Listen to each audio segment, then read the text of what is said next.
Hey everyone, it's Ben Hardy here, and in today's we're going to be reviewing the 4-cylinder version of the Defender, and we're going to see if this has enough power, and we're also going to talk about the benefits of the 4-cylinder Defender. Before we get in this video, I want to give a huge shout out and thank you to the Land Rover here in Salt Lake for giving me some time with this Defender. I'll include a link to their website in the description down below so you can check out what they have currently. Also include a link to my car buying guide. If you have any questions, by the way, on the new Land Rover product here, just ask for Isla. Let's get into it.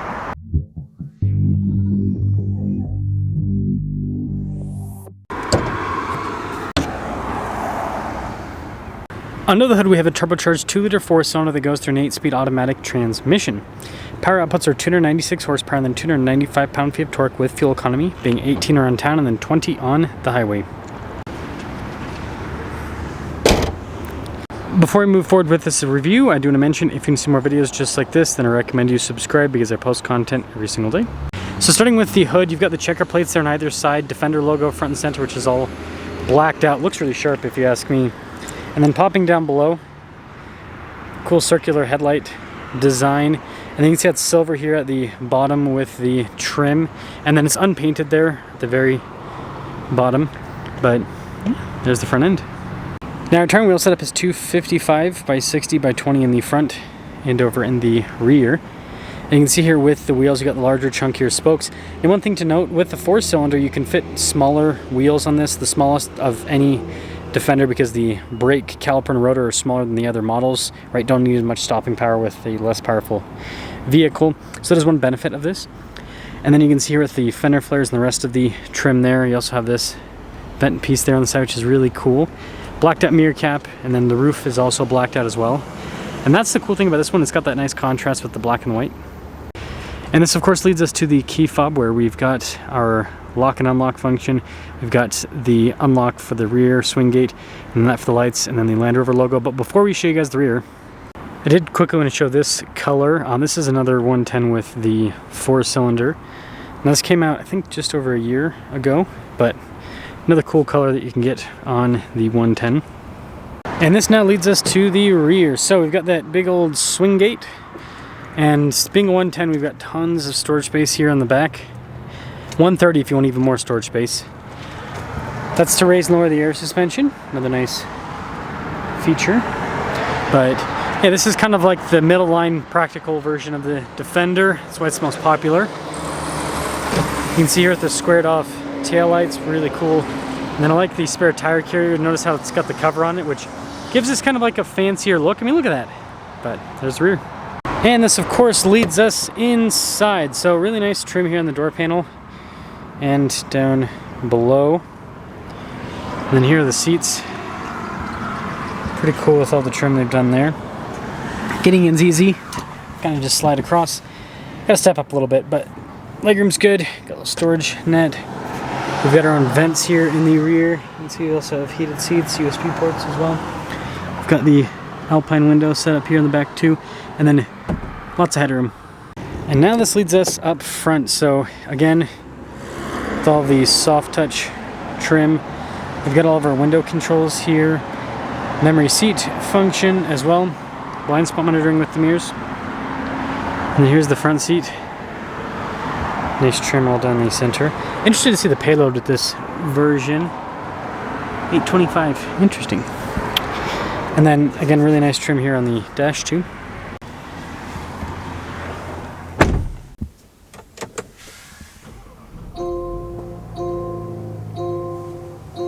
Now taking a look at the steering wheel, you've got this cool kind of utilitarian design. That's a big part of the Defender, is having some of those elements inside. But yeah, spoke design, nice trim all around. You've got practical controls up front, including heated steering wheel, adaptive cruise control, controls to center. You got traditional stocks here on the back, and then full digital gauge cluster, which is nice because it's customizable, so you can change what info it shows, how the info is laid out, all of that. And then we do have this 360 camera system. Trajectory lines do turn with the steering wheel, and it also fills in underneath the vehicle as you move. So really good camera system. And then you also have the different modes depending on what you're doing. And then this actually is the larger infotainment system. I imagine we might see this in more and more Land Rover product. Now that we don't have those supply chain issues, it's easy to put the bigger screens and stuff. But yeah, great system, easy to use, quick response time. It's got everything you want. Really cool design here across the dash with like the grab handle area, Defender. Kind of like a throwback with that little section. Anyways, we got our shifter here for the 8-speed, if it'll focus on it. There we go. And then a bunch of physical controls here, including for the air suspension. You got your hill descent control, low range. We also have heated and cooled seats with this as well, so it's got quite a bit. And I'm actually interested to see now. This has the, it'll show here, so it's just got the center locking differentials. I wonder if it had the rear. Anyways, some cup holders here. We've got the new phone charging pad set up. And then center console's not a cool box with this one, but you can get that as an option. Nice trim on the top. And by the way, they changed these in the cup holder area. Nice trim here on the side. We also have a camera rear view mirror, lighter colored headliner with this one, and then a panoramic sunroof up top, so it completes everything. Now here's our window sticker for this 110S. You can see all the standard equipment. Now this one's pretty loaded up. You can see the base MSRP there. You could, you know, spec one of these out yourself. Land Rover does custom orders all the time, and you could actually get it pretty close to that base price. I mean, there's a few options that I think are worth it. So air suspension, I think that $1,600 is worth it. Black contrast roof, I mean, that depends if you really care about that or not. Receiver hitch is always a good option to have. Now the interior leather pack and the upgraded seats, you can get the base ones. The base ones are just fine. And then, I mean, a lot of these other options here, it's kind of like the spare wheel cover and everything. So you could save yourself quite a bit. So like this one stickers for $75, but you could still do a really nice spec on this for like mid-60s, roughly. Still be a really nice Defender and all of that. But anyways, let's see how it performs.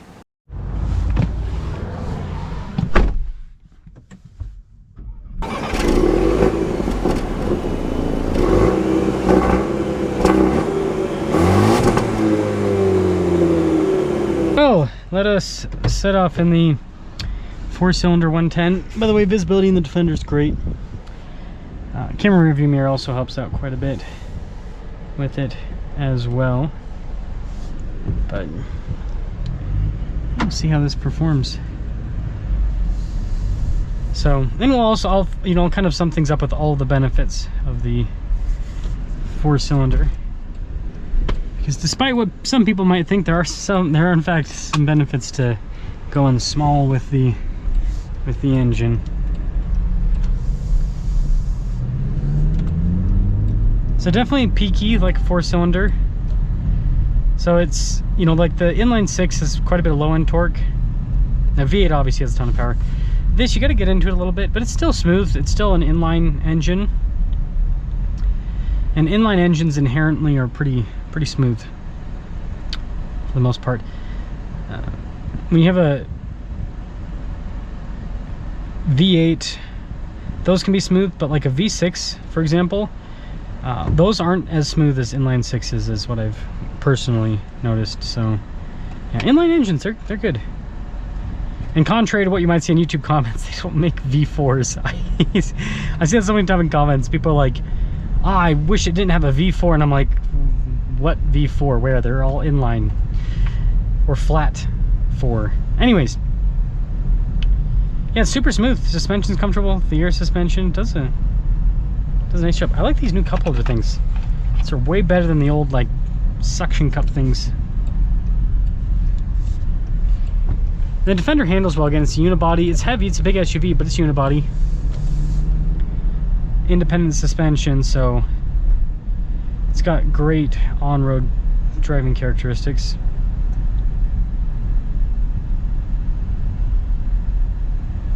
It's a nice drive overall, I would say. And you know, there's enough low end torque, especially for around town driving like this. Yeah, we'll get over here. I mean, I wouldn't call it like a rocket ship by any means, but that has some pep in its step. It's more impressive than you'd think, given the fact that it's a 4-cylinder and such a big vehicle. And again, obviously the inline 6 is quicker, but this is, I would say,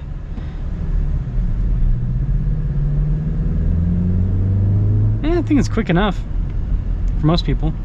And something to consider, a lot of off-roaders that people really like are around this horsepower amount. Toyota 4Runner. And the new Toyota 4Runner 2 is gonna, with the base powertrain, is gonna be around this power amount. And you know, the old Lexus LX and GX 470s, The old Land Cruiser, the 100 series, was around this power output. So like, there's a lot of really cool, iconic off-roaders that are around this amount of power. So it's a good amount. So to sum things up with, I guess, all of the benefits here of the 4-cylinder Defender, lower cost, good fuel economy. Fuel economy is similar to the inline 6, so that's what makes the inline 6, let me turn this down. So it makes the inline 6 a little bit more appealing, in my opinion, is if you don't really take a fuel economy hit. But yeah, lower cost, you can fit smaller wheels. And so you've got that benefit. And then, like I said, it's got more, especially for off-roading, it has more than enough power. And it's turbocharged, so that means at high elevations, you're not gonna have a bunch of power loss. So I would say that, I mean, it depends on exactly what you're gonna use this for. If you're gonna use it as a daily driver / off-road car, I'd probably lean towards the inline 6. But if you were just to use this as like an off-road car and not as much daily driving, then this would probably be a good thing to do to save some money. But let me know your thoughts either way. If you would go, and obviously, you know, smaller wheels, bigger tires for off-roading. Anyways, let me know what you guys think about the 4-cylinder Defender.